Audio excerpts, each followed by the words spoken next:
of companies, designer blocks, tiles, hollow bricks and home materials. ഇത് നമ്മളെ മഞ്ചേരി അങ്ങാടിയിൽ മേലാക്കത്ത് മാരുതി റോട്ടും വന്ന് 500 മീറ്റർ മുകളിൽ കൊയ്ക്കാട്ടുകുന്ന് എന്ന സ്ഥലമാണ്. ഈ വെള്ളം ഇവിടെ ഒഴുകൽ തുടങ്ങിയിട്ട് ഏതാണ്ട് 10 ദിവസം കഴിഞ്ഞു.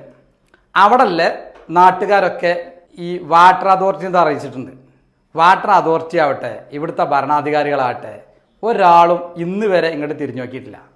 ഇതിൻ്റെ പ്രശ്നം എന്ന് പറയുന്നത് മഞ്ചേരികളിൽ പല ഭാഗങ്ങളിലും പല സമയത്തും ഇങ്ങനെ പൈപ്പുകൾ പൊട്ടിക്കിടക്കുന്നുണ്ട്. ഇത് ഇവിടുത്തെ ഭരണാധികാരികൾ ഗൗരവമായിട്ട് എടുത്തിട്ട് ഇത് എങ്ങനെയാണ് പൊട്ടുന്നത് എന്ന് ശ്രദ്ധിക്കൽ ഭരണാധികാരികളുടെ കടമയാണ്.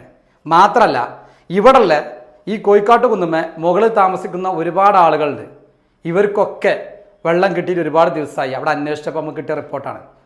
അപ്പോൾ ആയതുകൊണ്ട് ഇതിൽ എത്രയും പെട്ടെന്ന് ഈ വാട്ടർ അതോറിറ്റിക്കാർ ഇതിനൊരു തീരുമാനം കാണും എന്നുള്ള പ്രതീക്ഷയിലാണ് ഇപ്പോൾ അവിടെയുള്ള ജനങ്ങളുള്ളത്. ജനങ്ങൾ വെള്ളമില്ലാത്ത വലിയ ബുദ്ധിമുട്ടിലാണുള്ളത്. അപ്പോൾ അതുകൊണ്ട് 15 ദിവസമൊക്കെ ഇത്രയും ഗൗരവമായി വെള്ളമില്ലാത്ത ഈ ചൂടുകാലത്ത് ഇത്രയും വെള്ളം ശുദ്ധജലം ഒഴുകി പോവുക എന്നുള്ളത് ഇവിടുത്തെ ഭരണാധികാരികളാകട്ടെ, ഇവിടുത്തെ ഇത് നന്നാക്കേണ്ട ആളുകളാണ് വാട്ടർ അതോറിറ്റിക്കാർ.